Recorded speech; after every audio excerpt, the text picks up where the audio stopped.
Hey, Dan. What's up, Carolyn? How are you? I'm great. How are you?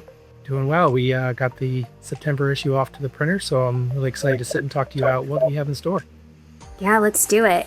I think we should start with our cover. Our goal has always been for our readers to see the cover of BoneZone and say, like, wow, right? And we often pick images that we think are borderline pieces of art. I loved the image that you picked from our friend Matt Schomper of Not a Robot Engineering. He created this really cool 3D printed concept of an A-lift cage, and I can't wait for, our readers to see it and then, really dive into the issue, which is all about additive manufacturing in spine. So, I really think a perfect image, a fun image for the cover. So let's start talking about the editorial.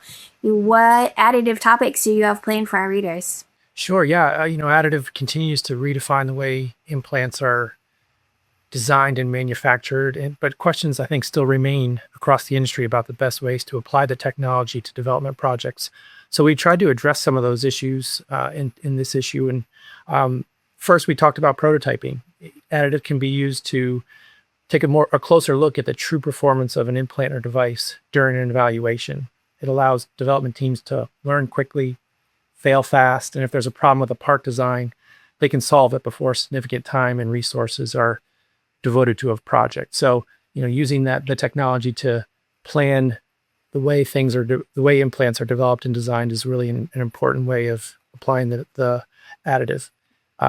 We also looked at when it makes sense to use it, from a strategic standpoint. We talked to Mark Morrison of Smith & Nephew, Trey Rogers of Zimmer Biomet, and they really drilled down into the decisions that need to be made on the front end of a project to decide if additive is the way to progress through it. The orthopedic development teams, they have to weigh the trade-offs between clinical differentiation, full life cycle costs, supply chain resilience, and long-term process validation between 3D printed parts and machine parts, and really make a decision of the best way to proceed. So I think that's an important article for our readers to dive into and really learn about, what makes sense from a development standpoint. We also talked about ramping up the production of 3D printing. This remains one of the biggest barriers to widespread application of the technology. We always hear, I can print a neat part, I can design great architecture, but can I scale it? And I think that's an important topic to address. And we spoke to experts who said the mindset needs to change from, using that additive to design those neat parts to using it as a strategic manufacturing capability and core production technology. And they said when that happens, the path to scale is opened. Finally, we talked about emerging platforms. This kind of dovetails into all the topics I just discussed. Printing to scale, doing it consistently, doing it economically, that's the goal. And we explored the evolution of binder jet printing, hot isostatic pressing, which are two emerging platforms teams are using to transform additive into a serious manufacturing platform. So I think taken all together, these articles really present the important factor development team needs to understand and know about in order to advance additive to the next level. Yeah, absolutely. Anybody who's followed additive in orthopedics over the last decade, 2 decades, adoption has greatly increased, obviously, in spine and joint replacement. And there is a lot of excitement for what it will eventually do for potentially other segments in orthopedics as well. Even thinking about trauma, resorbables, moving from metals into polymers. But there are still a lot of questions to be asked to make additive manufacturing or any types of 3D printing, a feasible solution for companies. And so I think, you each spoke to a lot of really great individuals across the spectrum of the industry. And I would say too, for anybody that's watching, if you're interested in learning more about additive, you should check out our additive manufacturing playlist on YouTube. We have interviews from previous Ortho Innovators, panel discussions from OMTAP, webinars from experts in this space, and it's really a great resource for additional advice and perspective on the topic of additive. Absolutely. One of the other topics we hit on in this issue is spine, which Additive is playing a big part in the evolution of. Tell me about the spine market from what you're seeing. And we had Ortho World Senior Market Analyst Mike Evers author a State of the Spine Market. Yeah, the spine market, right? We estimated that it reached $11 billion in 2025. And a lot is happening in the market with divestitures, right? Stryker divested its spine implant business to VB Spine last year. We saw Zimmer Biomet several years ago divest its spine business. We have DePuy Synthes being spun out from J&J coming in the future. And, there's word that that company could be broken up as well. And then we're seeing these mid-tier players who are solely focused on spine doing several acquisitions, seeing significant growth. We're talking about companies like ATEC, VB Spine, which is the company that purchased the assets from Stryker. And, several other companies in the space, including Orthofix.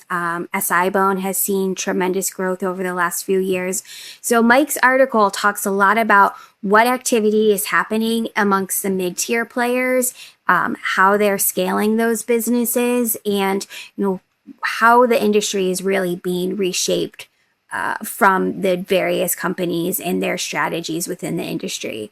So he also talks about enabling technology and the importance that enabling technology is playing in spine, right? Medtronic and Globus Medical, the two largest spine players, are all in on enabling technology.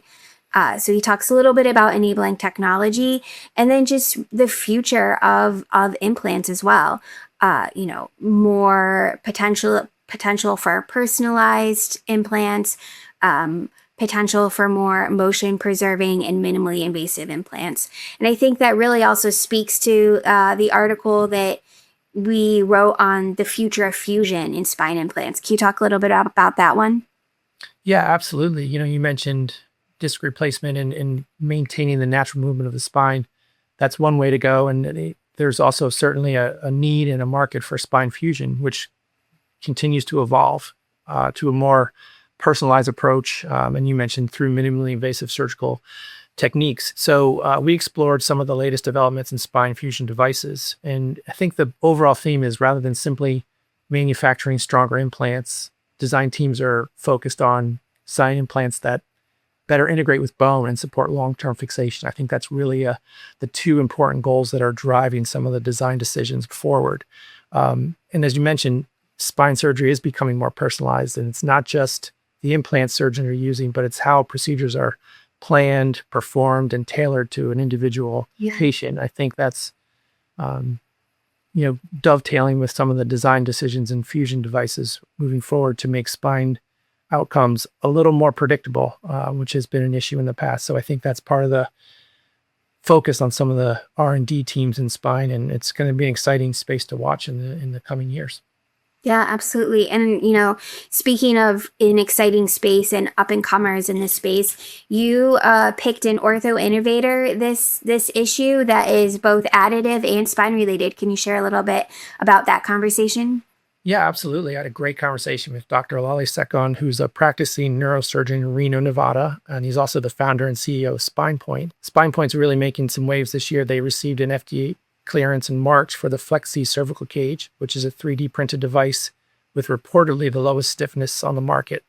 It's designed to reduce the risk of complications associated with spinal surgery, like adjacent disc disease and implant movement or sinkage that can cause some of the surrounding tissue to fail. So it was a really wonderful conversation. He provided some insights in the development of the device. And also he's a surgeon entrepreneur. So he really discussed some of the challenges of that, some realistic goals to set in a product development journey, which he said can take much longer than you expected. The road between idea and commercialization is arduous, but from his perspective, very much worth it. So he's really got some exciting devices hitting the market this year, and it was a wonderful conversation, and hoping people can check it out on our YouTube channel. Awesome. And speaking of arduous regulatory environments, let's wrap up with our OSMA update, which was on MDR. What did you learn from that article? Yeah, I talked to Dr. Matthias Fink from the ACRA team, and he's been monitoring the situation for years, as most people in the orthopedic industry have. And we all know it's a source of great angst, especially for companies that want to enter the European market or keep their devices in it. MDR is scheduled to go undergo some changes that were hopefully designed to streamline the entire process and take some of the barriers out of getting products to market in an economic and efficient way. Dr. Fink said that MDR 2.0 is optimistically will go live sometime next year, toward the middle and end of next year, and he really outlined the important parts that orthopedic companies need to know about and the proposed changes and what that will mean for development teams from startups to established players. And it's a really important article, I think, to prepare yourself for next year, for the changes that are coming, both positive and potentially some of the barriers that still will remain. But he's hopeful, and we all are hopeful, that MDR 2.0 will streamline the process and bring innovative products back to Europe, which has not necessarily been the case in the past few years. Yes. Well, I know that there's a lot of great advice in that article, for any company that's currently working in Europe, or, as you mentioned, thinking of going to Europe with their products. Anything else, Dan, that readers should know about the issue before we wrap this up and enjoy the weekend? Well, I must say I really enjoyed You're in the Zone. So I just want to know if there's any progress on the neighborhood kids and their 3D printing exploits. No news yet, but yes, as Dan said, the neighborhood kids have been working on trying to fund a 3D printer by themselves by doing lemonade stands and selling friendship bracelets on the sidewalk. And so their indecisiveness about what to actually build with the 3D printer, which is probably very relatable to many of our readers, is what is holding up the decision on which 3D printer to buy. So if anybody has any suggestions on 3D printers for 10-year-old children, you know how to find me, or please find me. Great. Well, we'll leave it there. If you're watching, we would love for you to like this video and subscribe to our YouTube channel to be notified of great videos with advice on how to navigate the orthopedic industry. And we hope you love the September issue. Thank you so much.